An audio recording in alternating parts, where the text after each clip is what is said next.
The last website is the best one because it has so many free materials, and more importantly, every kanji comes with hiragana. Konnichiwa, Tan desu. If you are a beginner in Japanese and you like reading comics, the following 3 websites might be suitable for you. You might think that comics for kids aren't useful for learning Japanese. Well, when I first found about these 3 websites, I thought the same.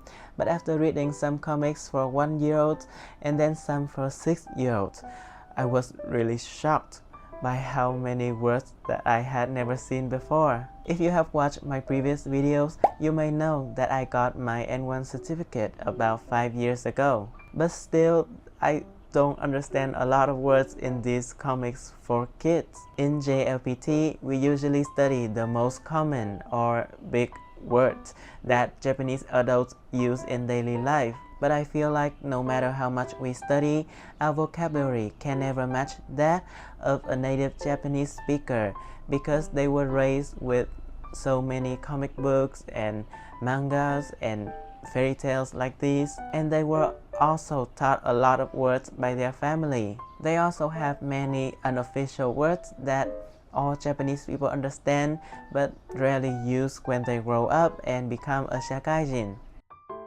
So not only for the basic vocabulary from JLPT N5 to N3, but you can also learn a lot of words that Japanese people are emotionally familiar with when you read these comics. Okay, so without further ado, let's jump into the first website, Ehon Hiroba. I will leave the links in the description. All of their books are for Japanese children from 1 to 6 years old. There are many topics, most of them are related to daily life and simple conversations. Some even teach you how to cook Japanese food. They also have an app you can download to read free comics. The comics are written in hiragana only, but don't underestimate them. Even the comics for 1-year-olds have lots of onomatopoeia that I had never seen before. Those for 6-year-olds sometimes even include N1 vocabulary, written in hiragana though. For example, hiro. I was quite surprised that many N1 words are actually used and understood by Japanese kids. The second website is not about comics but about fairy tales. It's called idowa.com. Do means children, wa means story, talking, so dowa means fairy tales. It includes fairy tales not only from Japan but also from around the world, like Aesop, Andersen, Grimm, Greece, and 1001 Nights. The stories are written in easy Japanese. They are kanji but no furigana, so it might be a bit challenging for those who are under N3 level.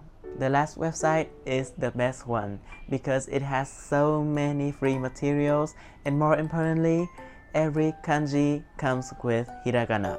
The website is called Taroku, created by an NPO, non-profit organization that supports Japanese learners around the world by providing free materials. There are 6 levels from starter to 5. The higher the level, the fewer pictures and more text you will see. From level starter to 1, it is easy.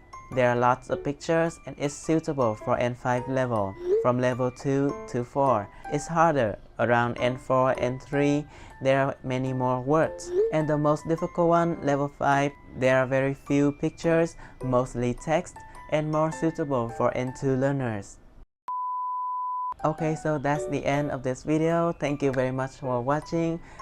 This is just a short video to introduce with you guys about these 3 websites that I have just found, and I hope that these could contribute to your Japanese learning. Again, thank you so much for watching to the end, and I'll see you in the next one. See ya! じゃあね! Bye bye!